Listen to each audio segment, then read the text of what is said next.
NFL etc 93, terça-feira 28 de junho de 2022. Eu sou o Ticas e o homem está de volta, meus amigos. Hoje chegamos com o time completo, já que o Oli não deu o Tumé para ir jogar bocha no clube com os amigos. Foi isso mesmo que aconteceu, Wallace? A informação procede? Essa opção empatou na enquete Onde Está o Oli, a enquete que a gente promoveu semana passada, era ou no clube jogando bocha ou na excursão junto com a turma do Pilates para Aparecida do Norte. Conta pra gente qual opção é a correta e como que você passou essas últimas 2 semanas, tudo bem contigo? Como é que tá? Fala, Ticas, fala galera ligada na NFL, etc. Todo mundo errou. Eu gostaria de estar jogando bocha, inclusive, mas eu tava no clube fazendo o meu ganha-pão, cobrindo uma cerimônia de entrega de premiação de uma das copas de futebol aqui de fora, futebol amador. Pro pessoal mais ou menos do nível da minha idade, né? 60 a mais. O pessoal da Copa Bahamas de Futsal, 60 a mais. Então, tem que ser alguém da idade, que lembra dos causos, para poder conversar lá com a galera, né? Porque senão, se botar um menino desse novo que formou em jornalismo agora aí, não consegue cobrir, não. Não gostei. Eu gostava mais da versão que o clube era bocha. Aí se fosse cobrindo um campeonato de bocha, aí beleza. Mas aí só site, futebol, não, ficou muito banal. Ou a excursão para Aparecida do Norte também, eu acho que seria uma história mais interessante. Não gostei, tá? Então, estamos precisando de ir para Aparecida do Norte, porque toda vacina que eu tomo da Covid, eu fico mal uns 2, 3 dias. Então, tô precisando benzer, porque o meu corpo tá me pegando peças. 4ª dose no braço, estamos imunizados aí, geral. Agora é só as variantes novas que me infectam levemente. Não, desse rebote aí não pode reclamar não, Wallace. Esse aí tem que achar bom. Ó, bandeirinha na mão, Dia do Orgulho Gay, e nós que somos héteros, cis, e que temos que encampar essa luta também, porque agora não basta mais ser simpatizante, não. Agora o pessoal LGBTQIA+, precisa da nossa ajuda também para poder fazer coro e levar essa bandeira adiante. Com certeza, com certeza. E aqui também ele, o homem que fala mal pelas costas, mas também fala pela frente. Nosso TikToker predileto, Luiz Vitorino, nosso Magal. Fala, Magal.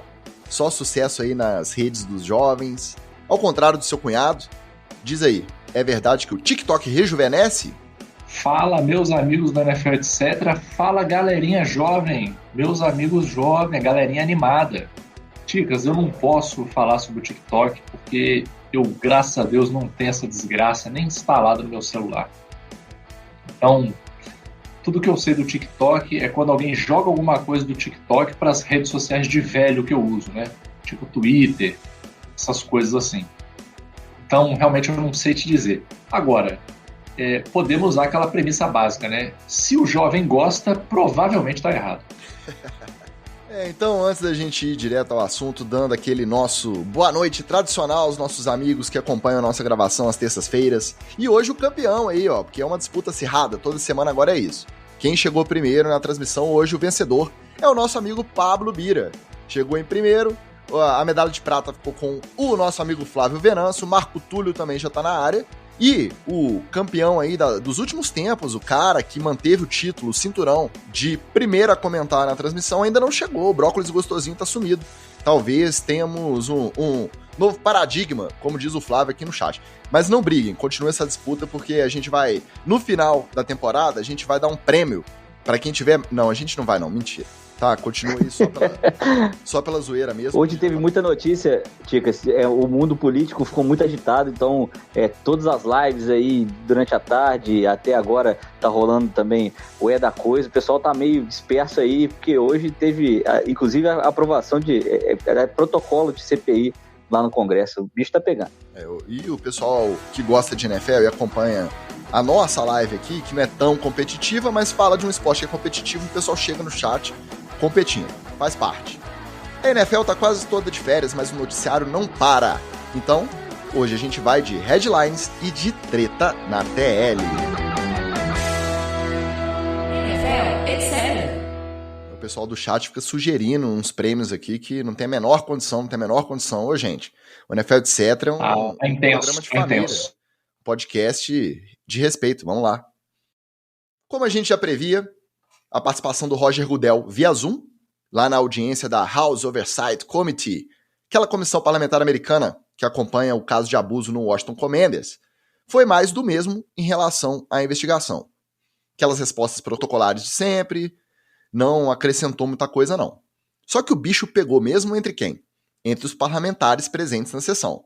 Aquela boa rixa, republicanos de um lado, democratas do outro, provocações, troca de farpas, troca de acusações, xingamentos, perguntas fora de contexto, gente fazendo palanque, jornalistas que cobrem a liga e uma parte da torcida questionando o efeito prático dessa reunião, chamando de circo, dizendo que os Estados Unidos têm muito mais problemas para se preocupar do que um time de futebol americano.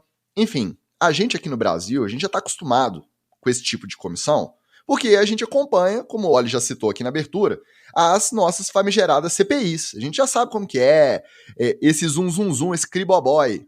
Só que eu acho que pra galera da NFL foi novidade. Então, senti que uma parte dessa galera ficou meio chocada.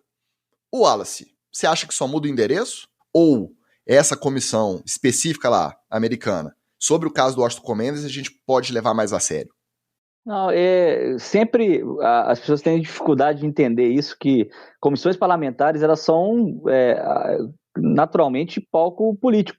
Elas são, em essência, um instrumento de minoria, geralmente, nos parlamentos, e um palco de discussões políticas. Se você for falar assim, mas os Estados Unidos têm problemas mais importantes para discutir. Tem, realmente.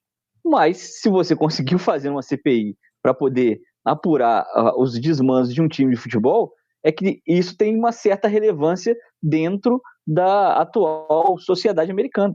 Então, não é assim, você não despreza um assunto para poder resolver os mais importantes primeiro. Você vai resolvendo tudo à medida que eles vão conseguindo emplacar CPIs. Agora, quanto a essa pergunta que você me fez aqui, se só muda de endereço, é de Washington para Brasília e de Brasília para Washington, não tem muita diferença não. Todo mundo vai tentar fazer o seu showzinho, todo mundo vai tentar fazer aparecer mais do que o outro. Republicanos versus democratas é algo mais acirrado do que Fla-Flu, do que Grêmio e Inter, do que Bahia e Vitória. E obviamente, num ambiente já polarizado, que é a política americana, é claro que as pessoas iam fazer, né, os políticos iam fazer disso um mini circo, né? Porque lá, por mais que a gente queira, não é nem parecido com o circo que é feito aqui, né? Aqui o nosso circo é muito melhor do que o dos outros. Gente, essa desculpa não cola nem em casa, pô. Nem em casa cola essa desculpa. Vem a tua mulher reclamar de uma parada lá, você fala assim, é que nós temos assuntos mais importantes a serem debatidos do que isso aí. Isso não cola, gente. O assunto que está na pauta é o assunto que tem que ser debatido. Essa conversinha não cola. Como elas falou, você tem um monte de assuntos sérios para serem tratados. Você tem que tratar todos. Velho. Mas a gente não vai resolver tudo. E você também não vai resolver porra nenhuma se você ficar com não, nós temos assuntos mais sérios para ser debatidos. E você não debate o sério. Né? É o seguinte, se você for ficar resolvendo tudo só depois do financiamento da obra acabar, a discussão se a tábua da privada está levantada ou não, ela nunca vai acontecer. Como dizia com muita maestria meu professor de estatística, a vida não é linear. A vida não é uma coisa, depois a outra, depois a outra, depois a outra. É uma porrada de coisa acontecendo ao mesmo tempo, meu filho. E aí no meio aí você se agarra, resolve um, aparece outro, você resolve outro, aparece outro. É o Pernalonga na represa. É assim. E esses problemas são assim também. Esse converser é converser de quem, na verdade, não quer resolver o problema. Essa aí é que é a verdade. Eu acho que nem é só isso. Eu acho que tem aquela parcela que trata o esporte como ópio do povo, política de pão e circo, não entende o papel que o esporte tem na sociedade em geral, né, o papel social do esporte, mesmo para quem só acompanha como espectador, como torcedor. Além disso, se não todos, a grande maioria dos times da NFL tem investimento público, tem isenção de imposto, tem incentivo fiscal, principalmente para construção de estádio, para definição de onde vai ser a sede da franquia. Então só isso já seria suficiente para você direcionar a questão do interesse público. O próprio Washington Commanders, que é o alvo dessa investigação, está pleiteando mais investimento público, está querendo construir um novo estádio. Então esse processo está rolando agora. Mesmo com toda essa investigação, o Washington Commanders está nesse processo. Já deu um andamento nesse pedido de... eu não sei exatamente qual que é a natureza do incentivo, mas eles estão nessa intenção de construir um novo estádio e, consequentemente, de angariar financiamento de verba pública. Além disso, é o time da capital. O Washington é a capital, é o time que tá ali, colado. Então, você junta isso tudo, não tem nada que se justifique mais do que uma investigação. E além disso, uma das acusações de sonegação fiscal é de dinheiro sendo escondido pelo Dan Snyder. Então, junto isso tudo, você imagina, o interesse público é total. Esse papinho aí de, tem coisa mais importante, geralmente vem dessa parcela aí de quem menospreza o esporte de maneira geral, até como fenômeno social tal. Tem que falar pros caras que teve um tal de Al Capone que foi pra cadeia por causa disso. O único jeito de pegar o cara foi esse. O Dan Snyder, falando nele, não apareceu, ele estava convidado também, o Roger Goodell, convidado, participou via Zoom, a comissão deixou lá, foi até engraçado, né, curioso. Uma plaquinha, onde seria o assento reservado para o Dan Snyder, com o nome dele lá, Dan Snyder. Ele justificou que estava fazendo negócios no exterior, que não poderia comparecer. Acabou a sessão, a chefe lá da comissão falou assim, beleza, Dan Snyder não veio, da próxima vez vai ser intimado. E desde então, essa reunião foi na quarta passada, eles estão tentando intimar o Dan Snyder e não estão conseguindo. Não sei como que funciona lá o processo, se vai um oficial de justiça bater lá no escritório do Dan Snyder, lá na sede do Commanders, ô Dan Snyder, não tá aqui, a secretária, não, ele não tá aqui não. Aí ele esconde debaixo da mesa, não sei como que funciona. Eu sei que a notícia... Ele não vai não. Não vai não. Ele não vai não. A última notícia é de que não estão conseguindo informar oficialmente que ele está intimado para comparecer à comissão e prestar depoimento. Vamos ver até quando ele vai conseguir fugir. Cara, olha que circo que é isso, cara. Primeiro é o seguinte, olha o nível de empáfia do maluco, né? A comissão do governo está te convidando para depor. Estou com uns negócios aqui, eu estou meio ocupado essa semana, tá agarrado para mim aqui no serviço, não vai dar para eu ir. Agradeço o convite. Aí o cara sabe que ele vai ser intimado, né? Ele sabe que vai vir o oficial de justiça lá bater na porta dele. O cara é uma figura pública e sumiu. Uma figura pública e sumiu. Aí você vai no básico, né? Assim, aonde ele mora, aonde ele trabalha. Ele não está em casa, ele não está no serviço. Os endereços conhecidos, né? Que vai. Não tem rede social também. Ele não está em lugar nenhum. Então, assim, uma semana ele está ocupado demais, fazendo negócio exterior, não pode comparecer. Na outra semana, ele só virou poeira, virou resto dos magos, sumiu. E aí todo mundo assim, beleza. Isso não é assim mesmo. Então, e aí? Não, bom, sei lá, alguma hora ele aparece aí. Vamos esperar. Ele some de vez em quando, ele é assim mesmo. Já pensou se a gente pudesse fazer assim, né? Tá devendo cartão de crédito. Não, ele sumiu. Não sei onde ele tá agora. E aí? Não sei. Vamos esperar aí. De repente ele aparece. Quem sabe? E pelos filmes americanos, é aquele oficial de justiça com a cartinha, né? Aí do nada ele aparece no banheiro, no reservado, assim, you've been served. Aí entrega a intimação pra ele. Cara, se realmente for assim, ser oficial de justiça nos Estados Unidos deve ser um dos empregos mais maneiros do mundo. No meio da balada lá e tal. Você que é o Luiz Vitorino? Sim, então toma aí, você tá intimado. Você se veste de mulher, né? Tá no meio da balada, você tira a peruca, oficial de justiça, está intimado. Tá intimado. What? Deviam dizer, assim, na hora do encerramento ali da audiência, sobre a ausência do Dan Snyder, who doesn't owe, doesn't fear. Gostou dessa? Caralho, tipo, aí tu foi forte no inglês. Nossa senhora, tradução livre do NFL, etc. Aqui tá demais. Tá demais. Agora, quem não conseguiu fugir do seu testemunho, porque aí não é depoimento, é um testemunho, foi quem? O Deshaun Watson. O Marco Túlio já tá ali com as pedrinhas. Camisa 4, como diria nosso amigo Marco. Hoje, ele se apresentou a oficial disciplinar, a Sue Robson, que é uma juíza aposentada, que foi contratada pelo NFL para investigar e determinar, apurar os fatos e determinar uma eventual punição, caso ela ache necessário. Sendo que a palavra final continua do comissário, continua do Roger Goodell. Mas ela tem o poder de, após a investigação, ouvir testemunhas, fazer todo esse processo burocrático dessa parte investigativa, ela definir o que seria uma punição considerada justa por ela, opinião dela. Né? Foi contratada para isso. Quando estava marcado, na verdade, esse depoimento, esse testemunho hoje do Deshaun Watson, imaginou-se que até o final da semana a gente teria divulgado a decisão final da NFL.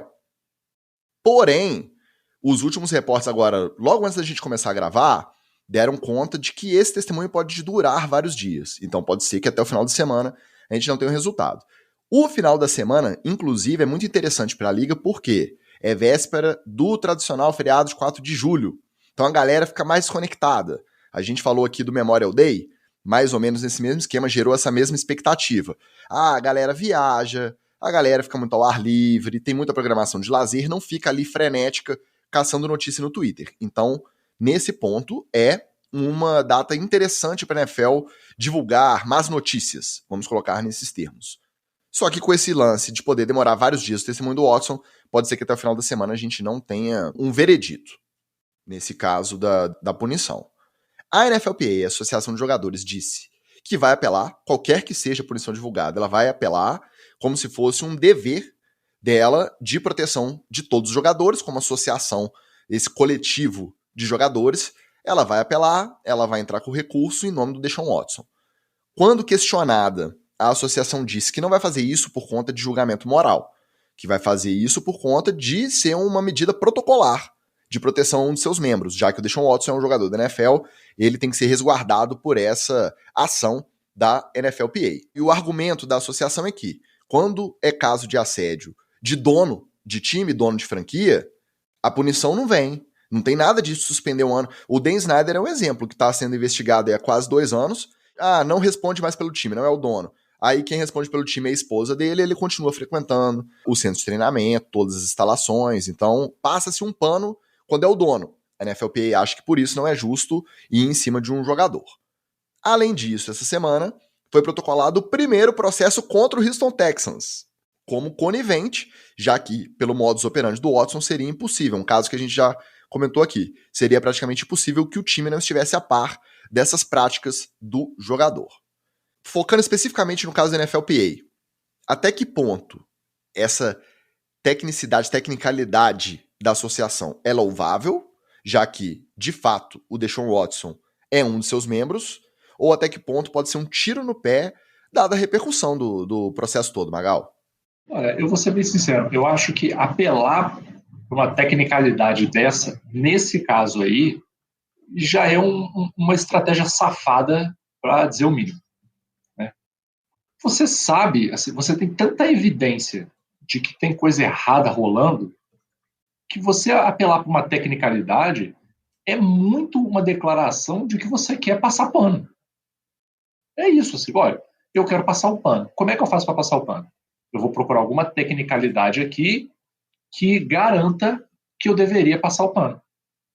Essa própria busca desse detalhe, isso aí já mostra qual que é a intenção. Entendeu? Eu acho que isso aí, para mim, já seria suficiente.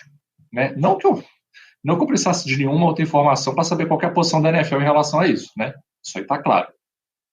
Esse argumento também de que apontar o outro coleguinha, né, parece briga de criança, assim, de filho. Você vai lá, briga com um filho, você fez isso aqui, mas ele também fez ali.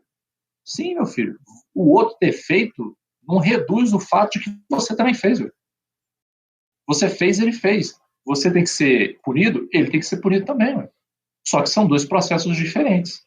E aí você tem o ordenamento jurídico, você tem a forma como o processo é conduzido, você tem as características de cada processo que fazem com que, infelizmente, eles ocorram de maneiras diferentes. Agora, uma coisa não é justificativa da outra. Né? Porque senão você poderia usar isso aí para todas as situações. E a gente está falando de 24 processos. E ainda com risco de aumentar o número. A gente está falando de um cara que está sendo processado por 24 pessoas diferentes. O argumento, eu entendo, passa-se muito pano para os donos de franquia? Passa-se. Mas os casos de assédio recentes foram 1, 2. Então, é lógico, a gente não vai fazer julgamento de valor, porque cada caso não deveria existir, é um absurdo, é muito grave. Mas você está falando do Deshaun Watson sendo protegido pela NFLPA, que vai entrar com recurso, com 24 processos nas costas. Agora não são mais 24, porque 20 entraram em acordo. Mas mesmo assim, o número tem que ser levado em consideração. Não, e infelizmente, Ticas, não é só uma questão do número também. É uma questão da vítima, infelizmente. Porque quem são as vítimas, tanto no caso do Dan Snyder, quanto no caso do Deshaun Watson? São pessoas que não têm poder político e financeiro para lutar de igual para igual contra esses caras. Não tem. Porque você faz um exercício comigo aqui. Você imagina se ao invés, uma só, não precisa 24. Você imagina se uma dessas acusadoras não fosse uma massagista e fosse, por exemplo, uma das, sei lá, alguma das. O pessoal, a gente falou semana passada, né, que a família do Charles estava lá brigando. Imagina que fosse uma parentada aí dessa família poderosa do Charles. Que fosse uma neta do Jerry Jones. Ou melhor ainda. Vamos dizer que fosse uma neta do Jerry Jones. Uma neta do Jerry Jones. Dizendo assim, não, eu estava no jogo lá no camarote, o Deshaun Watson estava lá e ele teve uma conduta inapropriada comigo. Mas esse homem já estava na cadeia há muito tempo. Ele estava de roupinha laranja há muito tempo. Há muito tempo. É porque, infelizmente, as vítimas dos dois casos também não têm o mínimo de poder político e financeiro para botar a coisa para frente, entendeu? Não tem, infelizmente não tem. E, óbvio, a gente sabe disso desde sempre, né? O caso do Dan Snyder, ele é naturalmente mais fácil de abafar. Ele foi dentro até onde a gente sabe, né? Foi dentro do próprio Washington, foi com ex-funcionários, eram, até onde a gente sabe, de novo, foram menos casos. O do Deshaun é aquilo que a gente comentou outros dias aí para trás, outros episódios para trás. É caso demais para você abafar. Não é uma, duas, três pessoas, é 24. 24 pessoas te acusando do mesmo modus operandi e surgindo essas informações de que o seu ex-time, de alguma forma, era conivente com isso tudo. Entendeu? Então, é claro que os casos são diferentes, os dois casos têm que ser investigados, mas a gente não pode ser ingênuo de achar que, aos olhos da justiça, um caso é exatamente igual ao outro, como se fossem dois processos que você entrou num cartório que são iguaizinhos, você fala assim, mas o dele está andando mais rápido do que o meu. Porque não é tão simples assim, entendeu? Mas que tem pano sendo passado? Pô, tem pano sendo passado à torta direito, né? A NFL é uma fábrica de pano. E o que precisa acabar é exatamente essa passada de pano. Então, se está errado a punição lá atrás que sofreu o Jerry Jones, a punição lá atrás que sofreu, sei lá, o Kareem Hunt, bandido, o Tyreek Hill, bandido, a gente tem que caminhar para frente para punir mais severamente quem cometeu esses mesmos ou erros parecidos ou até novos erros. Vamos colocar claro aqui. A gente está lidando com um quarterback camisa 4, um predador, né? Ele é um predador sexual. O modus operandi dele é extremamente claro. E o mais, em todos os depoimentos que ele deu, ele não negou, nunca negou que cometeu, por exemplo, que teve condutas, e aí, no caso dele, na visão dele, que não são inapropriadas. E ele se defende falando que não forçou ninguém a nada, que não ofendeu ninguém, não agrediu ninguém, mas ele não nega. Então, isso já é uma assinatura de que na cabeça dele não está errado o que ele fez. E aí, essas novas informações que surgiram há momentos atrás, né, na verdade, estão surgindo desde sábado, quando o Wall Street Journal fez uma matéria muito grande sobre isso, são de que a NFL vai puni-lo por um ano de qualquer maneira. Então, vai sair uma punição de um ano aí, não importa a conclusão da juíza, tá? E de que o Houston sabia desse modus operandi porque ele facilitou aí, estabeleceu uma relação com o Watson de locais para ele realizar essas massagens, né? E tal, e que não tinha, o que derruba o meu argumento lá de trás, que o pessoal do Houston, Texas, devia ter cobrado o Watson para falar, não pode fazer isso fora da franquia. Na verdade, quase todo mundo na NFL tem, a gente estava até conversando aqui antes dessa live, né, e da gravação, falando sobre quase todo mundo tem o seu massagista de confiança, seu preparador físico de confiança, porque as pessoas são, né, principalmente as grandes estrelas da NFL são meio noiadas com isso, né? O cara é o cara que me entende, é o outro que conhece meu corpo e tal. Mas geralmente é a mesma, né? Você não sai procurando cada uma em uma cidade, cada uma em um local e várias diferentes na mesma cidade, por exemplo, no caso de Houston. Então, tá na hora de ir para cima do Houston Texans também com essas acusações, tem que caminhar. E eu acho que essa punição de um ano, essa essa suspensão que está mirando no horizonte aí para o Watson, ainda vai ser pouco. Essa informação específica de que, independente dos 20 processos que entraram em acordo, e agora só 4 continuaram, surpreende que a punição prevista, esperada, né, lógico que é aquela parada, per sources, né, aquelas fontes anônimas que começaram a divulgar na mídia que, mesmo com os 20 acordos, a punição vai partir de 1 ano de suspensão. Aí eu não sei se a NFLPA já está contando com entrar com recurso para baixar a partir de 1 ano. Mas me surpreendeu, eu confesso. Porque semana passada a gente estava aqui falando, 20 processos entraram em acordo. Vão dar aquela protocolar ali, 6 a 8 jogos, morreu Maria, seguiu a vida. Não, agora estão falando de suspender pelo ano todo. Eu fiquei surpreso. Na verdade, até o argumento da NFLPA é para que ele consiga voltar a jogar em 2023, né? Que garanta que seja só 1 ano, porque isso pode se estender mais para frente, e aí é fim de carreira pro Watson, né? E aí vamos saber como é que fica o contrato dele com o Browns, e quem é que vai ser o QB do Browns. Por enquanto, o Jacoby Brissett está aí under center, tá bonito. Só queria que divulgassem logo, que a gente pudesse passar essa fase, porque entra semana, sai semana, novidades, rumores, sources, fontes anônimas, e falam isso, e falam aquilo. Vai ser 1 ano, não vai. Define isso logo. Vamos seguir a vida, porque não dá mais. Aí a gente pode concentrar o que vão fazer com o Baker Mayfield. O Flávio chegou com uma teoria ótima aqui, que é mandar o Baker para Detroit, pega o Goff, manda pro Seahawks. Pô, maravilhoso.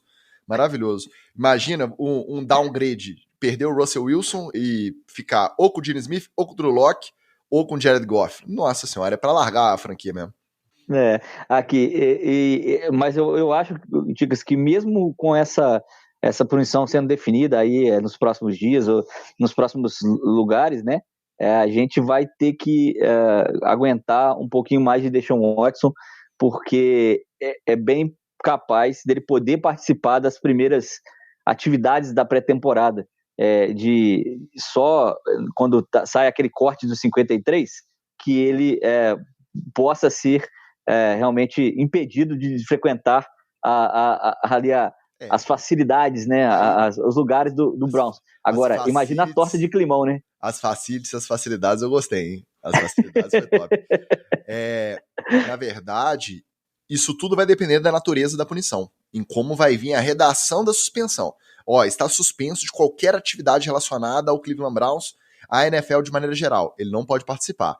Não, está suspenso de disputar pelo Cleveland Browns a temporada 2022. Então, enquanto tiver antes do corte dos 90, ele pode treinar, pode participar, apesar de que não vai ser muito interesse dos Browns, porque vai continuar atraindo atenção negativa e vai tirar a repetição do quarterback que vai ter que jogar, seja ele quem for. Então, acho que pros próprios Browns não é jogo manter ele treinando junto, não, viu? Torta de climão, eu ia adorar, ver. O primeiro Manning da terceira geração da família a se aventurar pelo futebol americano tomou uma das decisões mais importantes da sua carreira, pelo menos até chegar à NFL. O Art Manning, filho do Cooper, não é o Rafael Cooper, um abraço, Rafael Cooper. Filho do Cooper Manning, sobrinho do Peyton e do Eli, decidiu estudar e jogar na University of Texas. E aí, rolou uma repercussão quando saiu essa notícia. Primeiro, não é nem para esse ano, é só a partir do ano que vem. Esse ano ele vai terminar ainda o colegial, high school. Então ele vai só, a partir de 2023, jogar pelo Texas Longhorns. Saiu essa notícia, começou uma comoção, muita gente falando mal, porque ele não seguiu a tradição da família de ir ou para Ole Miss, ou para Tennessee. Eu não entendo muito desse Paranauê de futebol universitário, mas tem alguém aqui que entende, o nosso especialista em recrutamento do college football, vai nos esclarecer. Então, Wallace, qual que é a treta dele ir para University of Texas e esse lance de mudança de conferência, que essa universidade vai sair de Big 12, vai para SEC? Por que o pessoal achou que não foi uma boa jogada o Art Manning ir para essa universidade? Então, tem essa ligação umbilical do pessoal lá dos Manning com o Ole Miss, né? Geralmente você tem uma ligação familiar, que é até financeira mesmo, né? Quem é egresso das universidades lá, eles financiam os programas. Por exemplo, a família Manning bota dinheiro lá em Ole Miss para financiar o programa de futebol americano de lá, que é a faculdade de pessoal que gosta de NFL, aí viu lá do filme da Sandra Bullock com o Michael Oher, né, que é de Ole Miss. E ele vai para Ole Miss porque a família dela, né, do marido dela, eram ligados a Ole Miss. Então, se esperava que ele fosse, só que a Ole Miss está muito desestruturada. E aí, para o Art ter uma chance de se destacar e de ser tudo que ele pode ser, e provavelmente vai chegar, já chegaria na NFL, mesmo numa universidade destruída, porque os holofotes estão em cima dele. Mas com um time melhor, chega com mais moral e chega mais pronto para poder atuar na NFL. As últimas notícias davam conta de que estava sendo disputado por Alabama e pelo Texas Longhorns, a Texas A&M. E aí, pelo Texas, né? Texas A&M é outra universidade. Tá vendo como que é difícil, rapaz? Até você entender que University of Florida e Florida Gators são duas coisas diferentes. Isso. Quando eu vi, eu falei, opa, ele vai jogar pro Debo Fisher, aí vai vir o Nick Saban xingando. Não, é outro University of Texas. Ah, gente, o colegial é muito difícil. É verdade. E realmente estava sendo disputado. O problema de ir para Alabama agora é que a Alabama tem 3 quarterbacks na fila, né? Já tem um quarterback que vai ser material de NFL, vai ser draftado no próximo draft, então não tem muito jeito. Já tem o reserva, já começou a jogar, e aí ele teria que disputar com o terceiro jogador. E o Manning não quer ficar na fila, né? Então ele escolheu uma universidade que já foi uma powerhouse, já foi uma das principais universidades, está reconstruindo o seu programa tem uns 2-3 anos, e que as pessoas acham que vai ser a próxima universidade a entrar no ciclo, né? Porque a gente já falou aqui algumas vezes sobre no college, você tem um ciclo natural, você recruta bem, os jogadores se formam um grande time, acabam saindo todos para a NFL, e aí você tem um período de baixo. Isso só não acontece em Alabama, porque Alabama tinha umas vantagenzinhas aí que a nova legislação do college, que como a gente já falou aqui várias vezes, promete dar uma equiparada no negócio. Então, a escolha do Art foi para ir para uma universidade que ele pode se destacar mais rápido e que pode dar para ele uma estrutura melhor para chegar nos primeiros anos já da sua participação no college, já nas principais disputas. Lembrar que no primeiro ano de calouro você não pode ser draftado, você só pode ser elegível para a NFL a partir do segundo ano, né, que você pode ser titular, e aí você tem que ser titular e arrebentando na sua universidade para você tentar até pular o terceiro ano de faculdade e ir direto para a NFL. Cara, eu vou ser bem sério, eu sou obviamente um fã da família Manning, mas essa conversa também de tradição de 2-3, na verdade, a tradição de 3, não é uma tradição, né, pô? Uma tradição. 3 caras, velho. Calhou que o Eli foi para Ole Miss, que o pai dele tinha ido também. Beleza. O Peyton já não foi, gente. Então, que tradição? Se o Peyton Manning tivesse ido para Ole Miss, aí eu falasse, porra, nossa, uma tradição aí. Todos os Manning foram para a mesma universidade. O Cooper, o pai do Art, também foi, se eu não me engano. Mas não é o... O Cooper, ele que meio que... na verdade, ele saiu, ele quis se livrar de ser QB, né? Então, o Cooper era QB até ali, high school e tal, e virou wide receiver depois para poder se livrar dessa coisa de ser um QB, né, da família Manning e tal, mas cumpriu a tradição de ir para a universidade. E outra, né, cara? Já tem muitos anos, o gap aí é de muitos anos, né, cara? Não dá para você se agarrar ao que era. É igual a gente comenta se você for pensar na sua escola assim, né? Aí você fala assim, não, eu quero que meu filho estude na mesma escola que eu estudei. Mas a escola que você estudou acabou, não existe mais. Aquela escola que você estudou hoje, ela é outra escola, pô. Tem 20 anos, tem 30 anos. Acabou, não é mais a mesma coisa. Então não dá para você ir muito por esse caminho, entendeu? O que eu acho que a galera... Isso é impossível, tá? É só um desejo pessoal meu. É que a galera devia, assim, pegar um pouco mais leve, entendeu? Porque senão você acaba botando muito peso numa carreira que não depende só do cara. Não depende exclusivamente dele, né? O próprio pai dele é um exemplo. O pai dele estava indo super bem, ué. E aí aconteceu uma parada totalmente fora do controle dele que literalmente acabou com a carreira dele, acabou. Não é recupera aí, vamos fazer uma cirurgia. Meu querido, se você continuar jogando, você morre. Então para de jogar, acabou. Então eu até evito esse lance, igual estão fazendo também com o filho do Belfort aí também, já quer que o moleque seja o Não. Filho da feiticeira. O filho da feiticeira. Por favor, ele é por feiticeiro. favor. O feiticeiro Júnior. Então, assim, também assim, porra, dando uma pressão, não, que o moleque já tá comprometido com não sei quantas, que o moleque... Gente, calma. Como dizia o clássico meme do André Marques, de André Marques, deixa os garotos brincar. Deixa os garotos brincar um pouco aí, deixa ver como é que a coisa vai, como é que anda. Pô, o moleque tá jogando bola mesmo, ele quer seguir nesse caminho. Porque o que a gente mais tem aí na história do esporte, o Wallace vai falar muito melhor do que eu, é fracassos quando se tentou botar muita pressão pro filho de alguém ser igual a alguém e no fim das contas não deu quase nada, né? É melhor você dar certo numa coisa totalmente diferente do que ficar botando pressão. Vide aí o filho do Zico com seu grupo de pagode maravilhoso. Ah, só um sapatinho, fantástico. Bruno, gente boa também, tá? Já tive com ele algumas vezes aqui em Juiz de Fora. O cara também é bom de papo. Assim, de cabeça, por exemplo, eu lembro de genial como pai, o Djalminha, por exemplo. O Djalma Santos foi um grande jogador, e ele, Djalminha, também foi um grande jogador também, mas assim, também não foi no nível do pai, não, né? Então, assim, não tem... Gênios, geralmente, não nascem toda hora na mesma família, não. O DNA pesa, mas não é assim. A questão é que a gente não tá falando de uma simples relação pai e filho. A gente tá falando do moleque que já vem como um prospecto desde o ensino médio, muito observado, que tem ótimos resultados. Tá sendo trabalhado para isso, né, Muito bom, no nível dele. Ele pode não virar nada no futuro, mas no nível dele até hoje... Pô, eu não ligo pra high school, eu não ligo pra college, e eu ouço o nome de Arch Manning já tem um tempinho.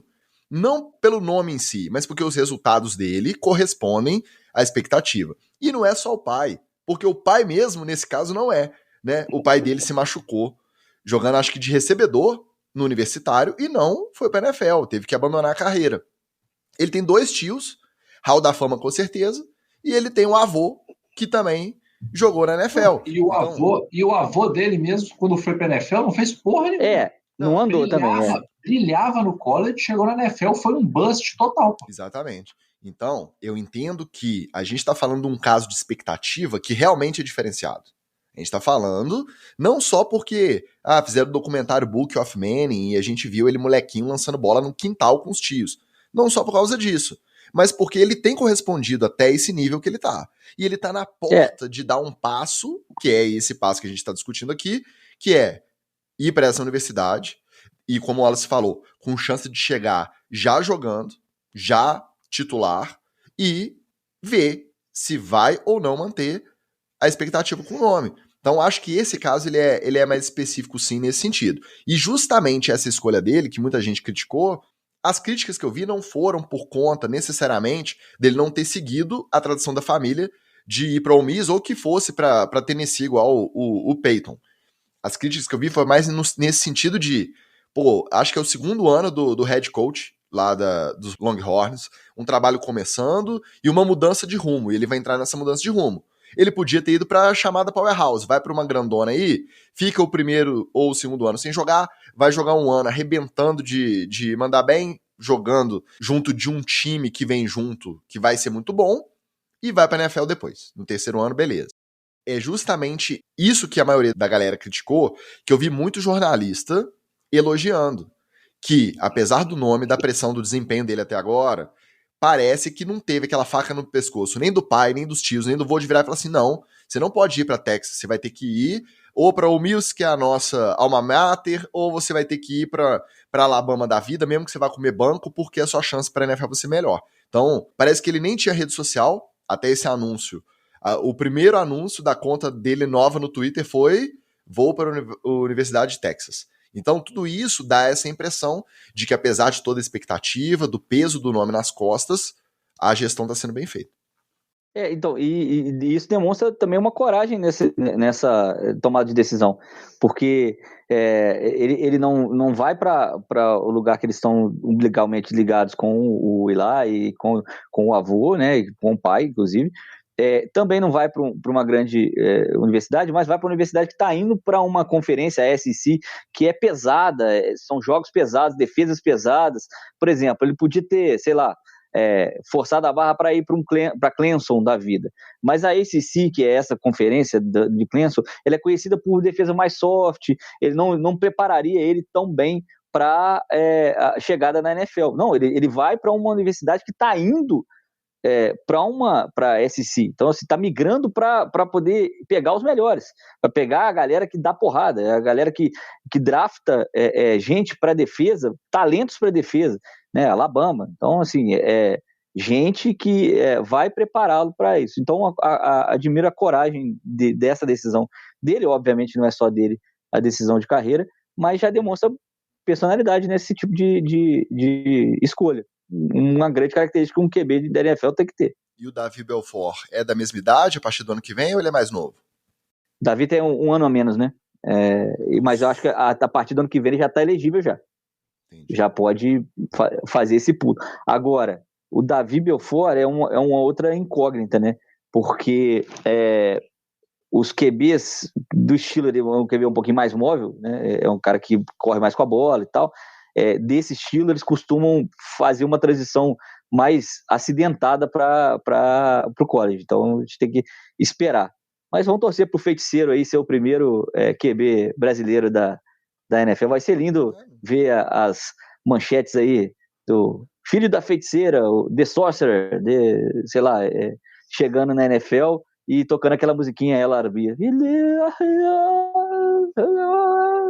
Feiticeiro eu não digo, mas o Vitor Belfort teve reconhecimento na época dele de UFC. É lógico que o UFC não tinha o tamanho que tem hoje, mas até outro dia ele estava lutando, mesmo velho, lógico que com uns aditivos para poder aguentar as pancadas, mas até outro dia ele estava no UFC, é um nome conhecido lá. Eu acho que o Davi Belfort vai ter uma repercussãozinha também. É lógico que não compara, em outro nível.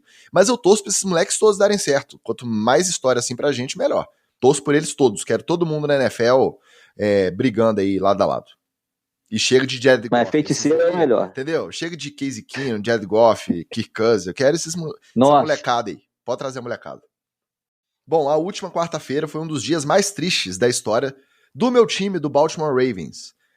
Logo cedo chegou a notícia que o linebacker, né, defensive end, o Jalen Ferguson, de 26 anos, foi encontrado sem vida em casa na noite anterior, e mais um daqueles casos em que a causa da morte não foi esclarecida imediatamente, mas que a gente já imagina qual que vai ser. Aí, ainda sob o luto dessa notícia, na noite do mesmo dia, foi a vez de se despedir do Tony Siragusa, o Guzzi, ex-defensive tackle e comentarista, um dos pilares da campanha dos Ravens lá do Super Bowl do ano 2000, e um dos pilares dessa defesa que iniciou, de certa forma, essa tradição dos Ravens de ter sempre defesas muito fortes, defesas muito físicas, né, defesas implacáveis, e ele era uma parte fundamental dessa defesa que ficou famosa no ano 2000, na campanha do Super Bowl lá de 2000. O Guzzi tinha 55 anos, também não teve a causa da morte revelada, mas pro lado dele pesa o fato dele ter histórico de ataques cardíacos fulminantes na família, e mesmo depois de aposentado dos campos, ele mantinha uma forma bem defensive tackle, o cara enorme, muito alto, muito gordo, muito forte, muito obeso. Então, provavelmente pode ter tido alguma relação, também não foi divulgado, em breve a gente deve saber. Mas enfim, duas perdas, que mesmo de longe a gente lamenta, o clima as mídias sociais dos Ravens inteira, a torcida ficou, como não podia deixar de ser, né? Ficou muito pesado, muito para baixo, e histórias que a gente, por mais que a gente queira, a gente, até 2-3 semanas a gente estava dando notícia aqui do Barber, que também faleceu em circunstâncias próximas a do Ferguson, e a gente fica torcendo para que não aconteça de novo, continua acontecendo. E aí a gente repete, a gente bate na mesma tecla. A NFL precisa cuidar disso mais de perto e com urgência. Uso de medicamentos, questões de saúde mental, tudo isso depende de um acompanhamento mais próximo. Não dá para programa sim, programa não, de 2 em 2, de 3 em 3, a gente vir aqui e ficar falando que mais um jogador ou um ex-jogador, ainda antes dos 40, jogador, o Ferguson, 26 anos, e morreu e não foi divulgada a causa da morte. A gente sabe qual foi a causa, a NFL precisa fazer alguma coisa. Eu acho que vale não só para a NFL, Ticas, eu acho que vale para todo mundo, cara. Inclusive para a gente aqui, para os ouvintes, para todo mundo, cara. Infelizmente, a gente ainda tem esse traço, a gente que eu digo homens, né? Ainda tem esse traço de que é muito bonito você ser fortão e não precisar de ajuda, e é sinal de fraqueza você precisar de ajuda e se cuidar. É uma coisa que ainda espanta as pessoas de uma maneira geral, quando você vai falar vai fazer check-up, vai fazer terapia. As pessoas ainda veem isso com certo estranhamento, né? Eu tinha um professor que falava uma palavra que eu achava interessante, que ele falava assim, que o nosso corpo é como se fosse um carro, só que é um carro que você não pode trocar, você não pode vender, você não pode pegar um modelo mais novo. Você vai ficar com esse carro aí pro resto da vida. Se fosse realmente um carro, você ia deixar ele a Deus dará? Você ia deixar de trocar óleo? Você ia deixar de fazer manutenção? Você ia botar ele em qualquer lugar? Não ia. Né? Você ia cuidar o máximo possível, porque você fala assim, cara, se quebrar esse carro aqui, acabou, eu não tenho outro. É a mesma coisa, pô. O nosso corpo, a nossa vida, a gente só tem um. Então você tem que cuidar de todos os aspectos dela com muitíssimo cuidado. E infelizmente a gente tem essa cultura de não cuidar tanto da saúde assim, né? Basta você fazer você ouvinte aí, faz uma pesquisa rápida aí, independente da idade, vê entre os seus colegas aí, seus amigos, quem que vai ao médico de forma preventiva? Quem que vai fazer um check-up? Não vai, você só vai quando dá merda. Você só vai quando fica doente, só vai quando quebra, né? E em vários outros aspectos da nossa vida, a gente faz coisas de forma preventiva. O cara bota antivírus no computador, o cara faz seguro do carro. É muito bizarro você pensar que a gente não é preventivo com o corpo e é preventivo com um monte de outras coisas. No caso da NFL, isso é pior ainda. Porque não é por falta de dinheiro, não é por falta de profissional, não é por falta de gente qualificada, é por simples falta de cultura. Não simples falta de cultura, porque a falta de cultura não é simples. Mas é por falta de cultura. Não existe uma cultura de autocuidado, uma cultura de prevenção das coisas. É uma cultura de passar pano, abafar o caso e depois se o cara aposenta, foda-se. Ele é jogador, não tem mais nada a ver com a gente. O que acontecer daqui pra frente é ele aí com a vida dele. Sendo que a gente sabe que não é, né, pô? A gente sabe que não é. O cara continua carregando as consequências de ter sido um jogador da NFL o resto da vida. Então, um mínimo assim de cuidado, de campanha de conscientização, de facilitar o acesso, no mínimo isso aí a NFL tinha que ter. Até para usar próprios ex-jogadores como porta-voz desse movimento, entendeu? Esses dias eu vi aí a fotografia do Shannon Sharpe sem camisa, 54 anos. O cara tá rasgado, tá humilhante, 54 anos. Ele se cuida, ele não se cuida? Não sei. Fisicamente, ele tá um absurdo. Porra, pega esse cara e bota pra falar com outros ex-jogadores, porque é uma conversa de igual para igual. Pô, meu irmão, vai fazer uma terapia, vai fazer um check-up, para de tomar bomba, caralho. Magal. Vai cuidar da sua saúde, entendeu? Nesse sentido, o momento da morte do Ferguson chama muita atenção, porque acabou o minicamp, a parte obrigatória das OTAs, das atividades aí dessa fase dos treinos de off-season, e ele estava na distância maior para o início do training camp. Há quase 5 semanas de começar o training camp, que é onde vem aquela intensidade de treino aí seguido diário. Então esse momento pode ter muito a ver também com essa parte da curva descer, né? Ele acabou de vir de 3 dias de muito esforço no minicamp e ele tá o mais longe possível do training camp. Pode não ter nada a ver? Não. Pode ser uso de outro tipo de droga? Pode. Mas a chance maior, e aí a gente vai poder discutir quando sair a notícia com o resultado da autópsia. Pode inclusive ser morte súbita, que acontece. Mas a chance maior de ser medicamento ligado a essa questão de recuperação, de analgésico, que é tomado de maneira indiscriminada e às vezes mistura com outra substância e dá ruim, é a maior chance disparado. Um adendo ao Saragusa. Se você não tem referência, quiser conhecer mais, quiser ver alguma coisa, ele até foi ator, fez participação em Sopranos, tá? Aí você imagina, né? O cara, até pelo sobrenome você já sabe, né? O cara com cara de capanga de mafioso, daquele tamanho gigantesco. Então, dá pra pesquisar. E era um cara muito sacana na época que ele jogava. Se você não assistiu, eu também já tô pra assistir tem um tempão inteiro, ainda não peguei pra ver. Mas tem os highlights, Hard Knocks, Ravens 2001. Tá? No ano seguinte ao título, eles foram o time escolhido pra fazer o Hard Knocks. Se eu não me engano, foi até o primeiro dessa fase da série. Coloca lá, Highlights, Tony Saragusa, Hard Knocks, Ravens 2001.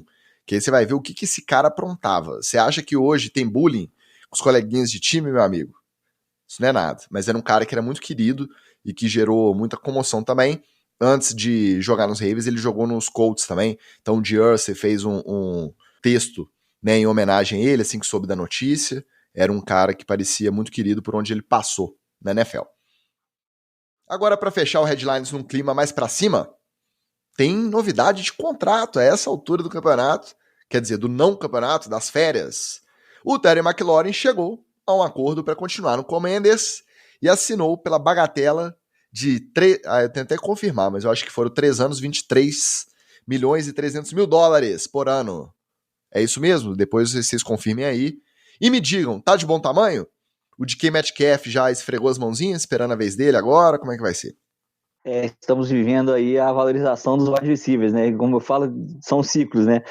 Primeiro foram os RBs, saída agora de contratos gigantes para QBs, né? Que o Matt Stafford saiu nessa leva aí ganhando bastante dinheiro e tal. Agora os wide receivers estão recebendo essa valorização aí.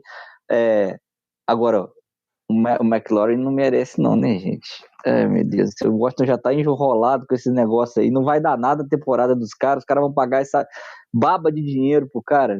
Um wide receiver bom, não é ruim não, mas igual ele tem vários, né, tem diversos em vários times. O DK aí, já, ele só mandou aqui a noticiazinha no zap aí pro general manager lá do Seattle Seahawks, só mandou, só encaminhou. Só aquela compartilhada, só aquele enviado. Não, ele tá aquele meme do cara de terno amarelo atrás da árvore, assim, ó, com a mãozinha assim, ó. Ele tá só esperando. Tá só esperando. E pro DK você vai ter que pagar mais, cara. Não tem jeito. Exato. E assim, quem ficou na franquia foi só ele. Ele não tem mais ninguém para poder pagar isso. O Seahawks vai ter que abrir a carteira e se é para alguém, vai ter que abrir a carteira pro DK. Ele olhou em volta e falou assim, só tem vagabundo aqui de wide receiver. O dinheiro é meu. O Thales estava aqui, não deu a opinião dele sobre o Terry McLaurin, não. Mas o Flávio, que é torcedor do Seahawks, falou que tem que pagar mesmo, seguro de DK. Mesmo não tendo quarterback para ele, paga o menino, deixa ele lá vendendo camisa, já que é uma das estrelas da franquia.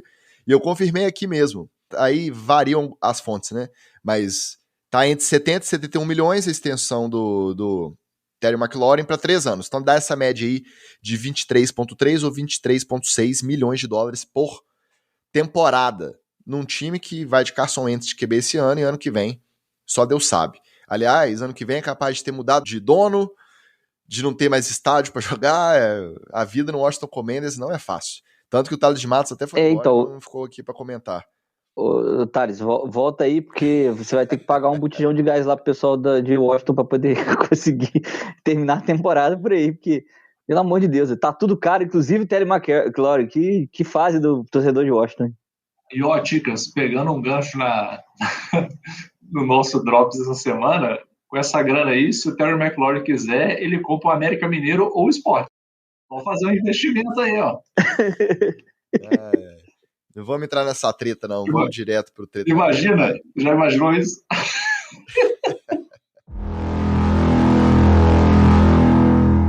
Agora, todo treta na TL tem o quê? Jogador da ativa participando de podcast com ex-jogador. Aquela mesma dinâmica que a gente contou na semana passada. E aí os bonitão... O NFL, etc., eles não vêm não, né? Não. Mas aí a gente não quer não, porque é só mala. A maioria é mala sem alça. Aí chega os bonitão lá e não consegue ficar sem falar mal de coleguinha, quer aparecer falando que vai fazer acontecer. Vamos começar então por 2 ex-Patriots que jogaram na época com o Jimmy Garoppolo e mandaram o seguinte, olha só. O Martellus Bennett, que era tight end, e o Julian Edelman, todo mundo lembra, o Formiguinha Atômica, o wide receiver. O Formiguinha que o Oli fala que é o Bacholinha, que é mais alto que ele, diga-se de passagem. Os dois falaram que o Jimmy Garoppolo é soft, é molengão. Porque no ano que o Garoppolo começou lá como titular, quando o Brady estava suspenso por conta das bolas murchas, no terceiro jogo o Garoppolo virou e falou assim, opa, estourei o ombro aqui, não vai dar para continuar. E aí o outro reserva imediato era quem? Justamente o Jacob Brissett, que estava com os dedos tudo estourado, o joelho ruim, chegou e falou, não, deixa com o pai, deixa que eu vou lá. E aí o Martelão e o Julian Edelman ficaram com isso na cabeça e falaram que o Garoppolo é soft. Vocês acham que o nosso galanzão, nosso quarterback bonitão, o Garoppolo, é soft porque ele é meio de vidro? Qualquer pancadinha, a gente lembra, recentemente já estourou, né? Essa off-season mesmo operou o outro ombro, não sabe quando vai poder voltar a lançar e tal. É uma coisa física dele? Ou vocês acham que a crítica do Martelão e do Julian Edelman é por conta de ser aquele cara que não quer jogar a qualquer custo, que quer se preservar, e aí essa cultura do esporte trata como frescura? Em que sentido vocês entenderam esse soft pro Jimmy Garoppolo? Eu acredito que seja uma mistura dos dois, né? O Jimmy Garoppolo, ele quer se preservar, sempre quis se preservar ao mínimo sinal de que uma contusão estava atrapalhando seu desempenho. E embora eu valorize caras igual o Ray Lewis, que jogava com um braço mecânico no final da carreira, né? Praticamente um braço pendurado só para poder jogar com meio braço, e era melhor do que a defesa inteira do time adversário, que o ataque inteiro do time adversário. O J.J. Watt, que tem bracket em tudo quanto é lugar, tem no tornozelo, tem no joelho, tem num outro braço, tem no ombro, joga todo amarrado. Gronk mesmo. O Gronk que jogou muitas vezes machucado, vários OLs que já vêm da faculdade, já vêm da universidade com os dois joelhos fodidos e com o cotovelo machucado e jogam a carreira inteira com aparelhos para ajudar. Cada um sabe o tipo de nível de dor que pode suportar. Então, para quem, como Martellus Bennett, que era um cavalo, um animal, não é nem uma besta enjaulada, era uma besta fera solta no meio do campo. Cujo irmão jogava com pé de criança na linha defensiva para poder parecer mais ameaçador. E o Julian Edelman, que tomou 682 pancadas na cabeça e queria continuar em campo sempre, e quase perdeu a vida. Se você perguntar, ele não lembra de 60% dos jogos que ele atuou com o Patriots só de pancada. Ele tomava pancada num e jogava mais 3, e aí ele só ia lembrar quando ele chegava no Super Bowl. Então, esses caras têm uma régua de nível de tolerância de dor muito maior do que de todo mundo. Mas, realmente, cada um sabe de si. Eu acho que o Garoppolo é de vidro, é um cara que machuca muito, mas que também, até por machucar muito, já tem essa autopreservação, mas num tom maior, né? Já sentiu uma dor, já pede para sair. Eu acho que é o famoso bate-fofo mesmo. É soft, em geral no futebol americano, quando a gente fala que alguém é soft, é uma dessas duas coisas. Se o cara da defesa é porque ele bate fofo, bate fraco, e se o cara é do ataque é porque ele não aguenta porrada. Então, provavelmente eles estão falando isso por ele ser um cara que não aguenta porrada. Pode ser que ele tente se preservar, né? Mas eu acho que tem mais a ver, estou chutando aqui, falando de orelha, eu acho que tem mais a ver com ele não aguentar mesmo, assim, sabe? De porradas que outros QBs aguentariam e o famoso sacode a poeira, shake it off, né? Shake it off, sacode a poeira e continua jogando. O Garoppolo é aquele que peraí, não, pegou aqui, peraí. Tá ligado? Eu acho que é mais nessa linha aí.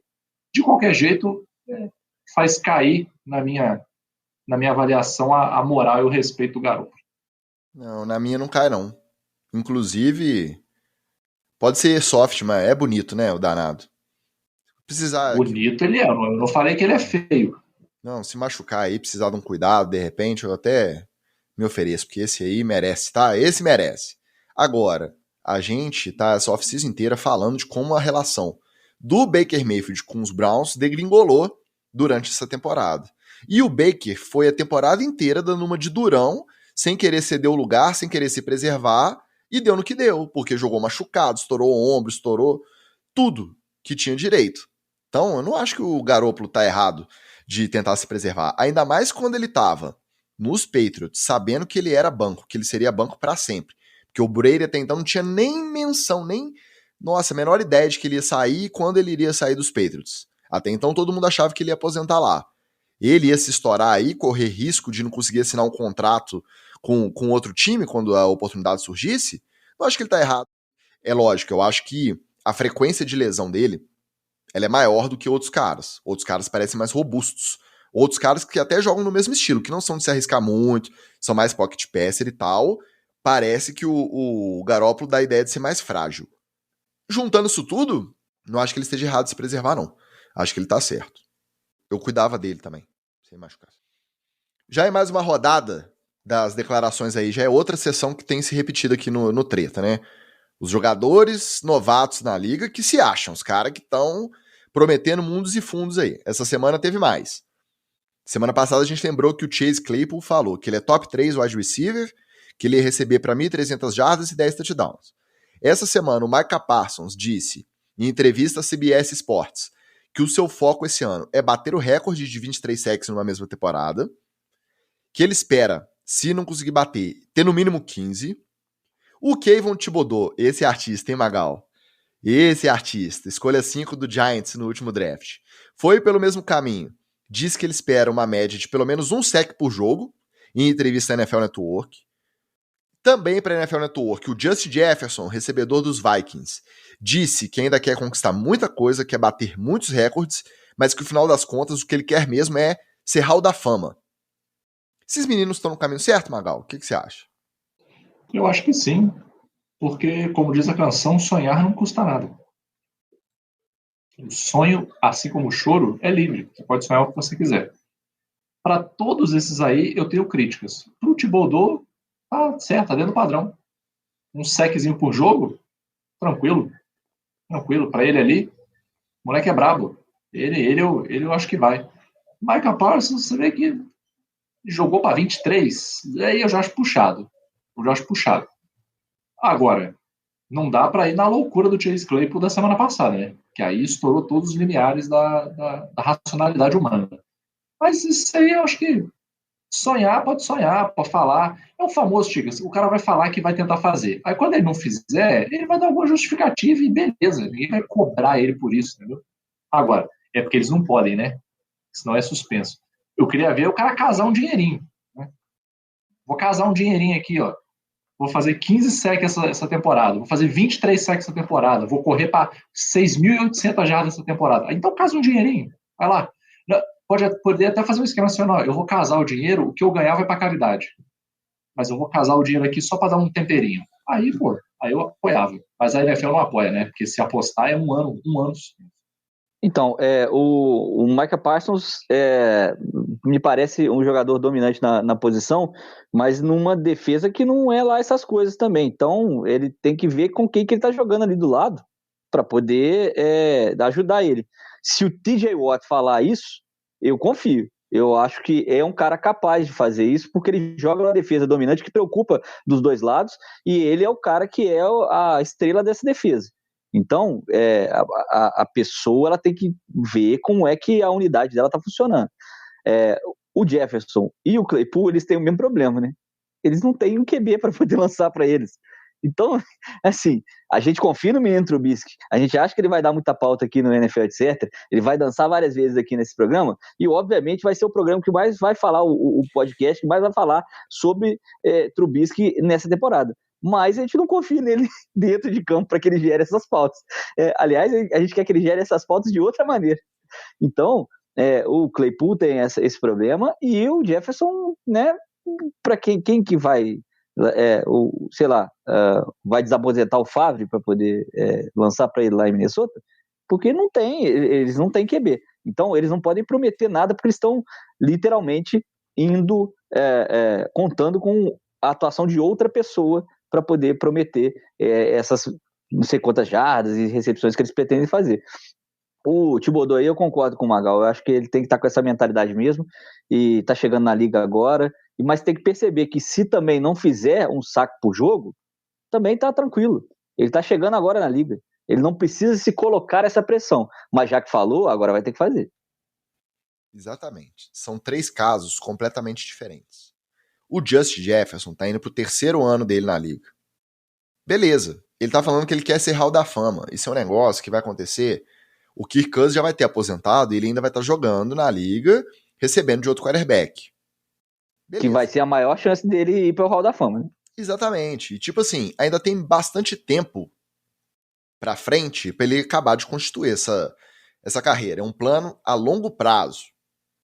Ok, o cara tem essa intenção. Potencial, eu acho que ninguém aqui fala que ele não tem. Em homenagem ao Playcall Podcast, que adora de falar de potencial de jogador. Adorava, né? Na pré-história, quando aí existia Playcall Podcast. Isso, lá na Mesopotâmia. Acabou. Então, potencial, bola, o Justin Jefferson tem. Só que ele tem que manter uma constância aí, tem que ter número, tem que ter resultado, que a gente não tem como saber se aqui a 10, 12 anos ele vai ter. Mas beleza, ele tem essa intenção. Essa confiança eu acho que tá de acordo. O desempenho e a expectativa, tá de acordo. O Micah Parsons, eu até tava procurando aqui, não achei, se alguém puder me ajudar.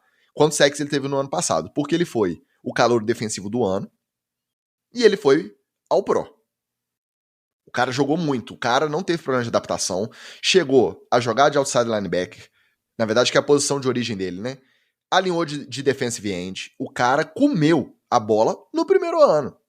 Então, indo pro segundo, mais confiante, mais adaptado ao sistema, beleza, o cara falou, ó, a minha intenção é bater o recorde, é 23, já que o TJ Watt empatou 22,5, né? Não, eu quero bater 23, eu quero bater o recorde de sacks na temporada. Se eu não conseguir, 15 eu vou ficar satisfeito. Beleza, eu acho que tá de acordo. Agora, Kayvon Thibodeau. Quem é Kayvon Thibodeau? É a escolha número 5 do último draft.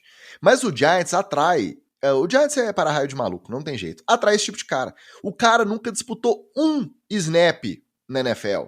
O cara, um ano atrás, estava cotado para ser pick número 1, caiu para 5, mas aí a maioria tava falando que ia até cair mais.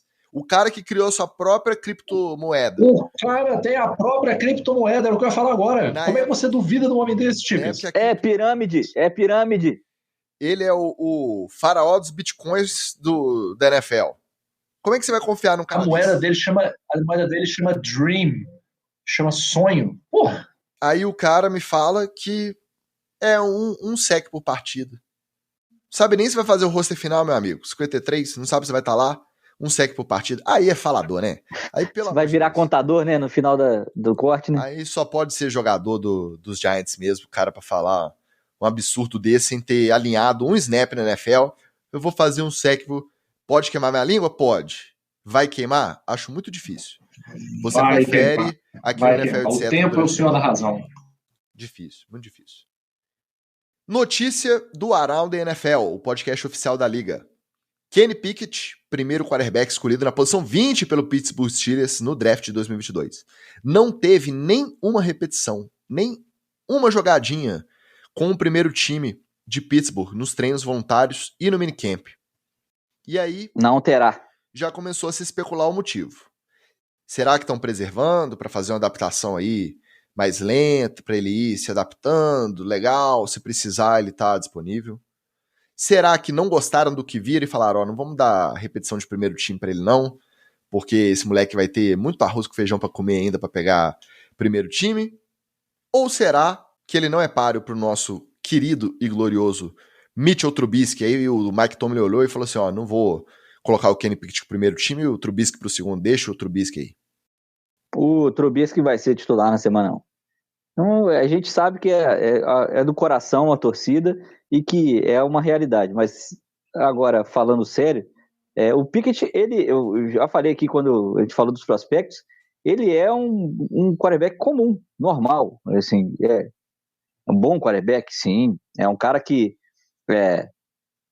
tem as armas que podem ser desenvolvidas para ser um pocket passer na NFL, sim, ainda tem uma certa mobilidade, porque agora todo quarterback tem a sua certa escapadinha ali, porque Mahomes e companhia começaram a criar esse hábito do QB não poder mais jogar só no pocket e tal.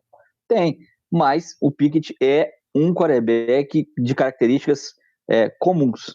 Eu comparei ele aqui com o Case Keenum, com o Kirk Cousins, com esses caras aí que chegaram, são game managers, né? São mais os caras que eles controlam o jogo do que fazem a diferença na hora da partida. E para poder começar direto na semana 1, eu duvido que o Tomlin vai jogar ele nessa fogueira. Então, o titular esse ano, há pelo menos meia temporada ali, e a depender de como estiver indo o Steelers para o resto da temporada, é o Mitch Trubisky, e a gente, na NFL, etc., faz campanha para que isso perdure por vários anos. Você é rápido e rasteiro. Esse podcastzinho da NFL, podcastzinho de terceira categoria, hein? Que falta de pauta é essa, cara? O fulaninho lá não recebeu nenhum... Meu irmão, tu não tem nenhum outro assunto, não? O pessoal do Around da NFL aí, vocês precisam de um pauteiro, seja pelo menos 10% do pauteiro aqui do NFL, etc., porque essa falta de pauta de vocês aí tá uma vergonha. Mas aí você arrebentou o pauteiro do NFL, etc., porque se a fonte foi o Around da NFL e a fonte reciclada foi o pauteiro do NFL, etc., e complicou pro nosso Não, o pauteiro do NFL, etc., trouxe à baila um assunto de extrema importância, tão importante que teve que discutir esse podcastzinho de quinta categoria, que é o Around the NFL. Fora que mexeu com o Trubisky e mexeu com o NFL, etc. Né? Exatamente. Eu torço para que o nosso Kubrusli comece e termine a temporada. Pra gente vai ser mais legal. Já que estamos falando de críticas ao jornalismo, você sabe que eu passo pano, né? Falou mal de jornalista que eu defendo, mas nessa aí eu posso estar junto com o Magal. Mas eu achei interessante, porque Depende. Não é comum. Na verdade, eu vou passar um pano, eu não resisto. Depende. Eu não resisto. Não é comum. Não é comum, pensando que é o primeiro quarterback da turma, que o Trubisky tem a ideia de não ser solução para médio e longo prazo, e que esse moleque foi draftado aí, 20 não é lá no topo, mas foi o primeiro quarterback. Então, estima-se, presume-se que a médio e longo prazo ele tem mais chance que o Trubisky. Você não dá uma repetiçãozinha com o primeiro time pro moleque? É curioso. Mas, se tem um cara que não dá pra gente questionar, se chama Mike Tomlin, um dos técnicos mais subestimados até da liga. Vamos ver. Mas que chama atenção, acho que vale uma notinha ali. Vou defender meus amigos jornalistas da NFL, tá? Ele dava repetição pro Mason Rudolph, tá? Pois é. O Mason Rudolph Mike Tomlin dava... Então... Não, e nesse training camp, o próprio Rudolph teve repetição com o primeiro time e o Kenny Pickett não teve. Então, exato. Mas, passado esse pano pros jornalistas que cobrem a NFL, pela própria NFL, tem esse jogo. Mas se a NFL quiser contratar a gente também, por favor. Aliás, NFL, Spotify, Central 3, contrata a gente. A gente vai continuar vindo aqui toda terça-feira. Legal, de graça pros nossos ouvintes, mas contrata, faz um capelé pra nós também, tá? Ajuda a pagar as contas, vamos lá. Agora eu vou falar mal de outro tipo de jornalista, que a gente sempre fala mal aqui, mas esse é um dos meus postos preferidos, falar mal desse tipo de jornalista. O jornalista de Twitter. Aquele que faz perguntinha pra engajar. Aquele mesmo, tá? O estagiário tá difícil, hein, Dicas? O estagiário da NFL Brasil tem feito muito isso. Mas toda vez que ele faz... Jesus do céu, eu abri as últimas 5 postagens, era perguntinha. Era perguntinha. Mas aí eu fico tranquilo, porque ou eu vou no meu pessoal, ou o estagiário da NFL, etc., também, ele corresponde à nossa expectativa aqui, vai lá e dá aquela cornetada. A equipe de social media da NFL, etc. Exatamente. Tá todo mundo preparado para cornetar. Viu engajamento de perguntinha, vai lá e corneta. Mas esse papo foi mais sério, olha só. Ano passado, o Trevor Lawrence tweetou que ele recebeu um bônus pela assinatura de um contrato em criptomoeda. O que aconteceu recentemente com as criptomoedas aí, a moeda do futuro, a solução dos investimentos? Caiu tudo ladeira abaixo. Queda vertiginosa nos valores de todas as criptomoedas, as grandes, as pequenas, muita gente se ferrando nessa aí. E aí, uma parte aí dos jornalistinhas de Twitter começou a puxar post antigo, a calcular prejuízo de alguns atletas que decidiram ou o contrato todo, ou o bônus do contrato, as luvas, uma parte do contrato em criptomoeda. A gente mesmo trouxe aqui. Uma parte do contrato do Odell Beckham Jr. era para ser paga com os Rams, né, que ele assinou no meio da temporada. Era para ser paga em criptomoeda. Só que a essa altura a gente não sabe se ele já recebeu, se ele já vendeu, se ele vendeu na alta, vendeu na baixa. A gente acha que não é um bom negócio, mas o cara optou, fez lá, seguiu a vida. Aí alguém achou esse tweet do Trevor Lawrence e divulgou como se fosse o contrato que ele assinou de calouro com os Jaguars, que ele teria recebido em, aí eu não sei se foi Bitcoin, mas em alguma criptomoeda aí. E aí a galera fez as contas e falou, não, ele assinou o contratinho lá de 24 milhões de dólares, com a queda aí recente dos números, ele deve ter entubado uns 15 de prejuízo aí, deve ter sobrado só 9 pra ele. E começaram a divulgar isso na internet afora. E a galera repercutindo, e veículo grande repercutindo que ele tomou esse prejuízo, até que o Lourão foi lá no Twitter e falou, gente, não foi isso não. O contrato que eu recebi em criptomoeda foi o contrato de patrocínio que eu fiz com uma operadora de criptomoeda. A FTX, a FTX, que é uma operadora de criptomoeda, contratou o Trevor Lawrence para patrocínio, aí tudo bem.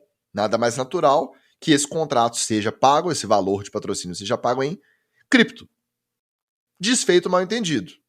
O Lourão continua com os 24 milhões dos Jaguars na mão e o jornalismo esportivo continua sendo enterrado vestido de palhaço, como diria nosso amigo Rafael Saldanha.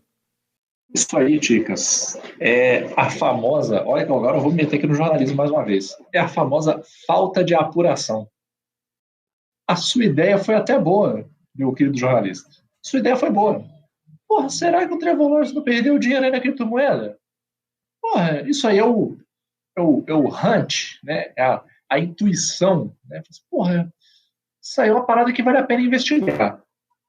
Só que aí vale a pena investigar.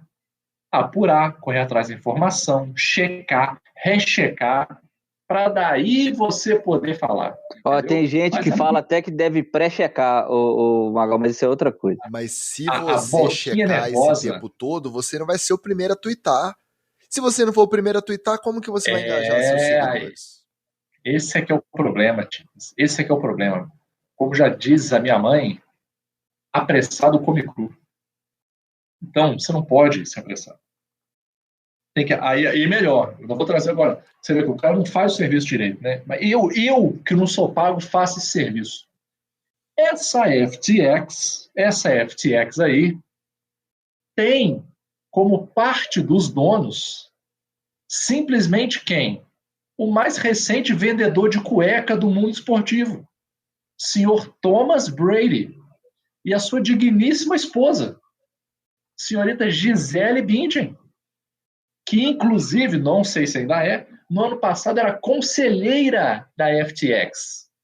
Não só eles faziam propagandinha, casalzinho na sua vida primeiro mundo. Ah, amor, você investiu em criptomoedas hoje? Ah, ainda não. Peguei no celular, agora investi. Essa palhaçada eram donos da empresa. Agora, ninguém vai lá na casa do Tom Brady e perguntar assim, e aí, tu perdeu dinheiro nessa empresa aí? Como é que é? Tu se lascou também? Ô, Gisele, tu se lascou aí, conselheira da empresa? E aí, o que você tá achando do mercado de criptomoeda? Isso não, mas aí ele lascou. Lascou.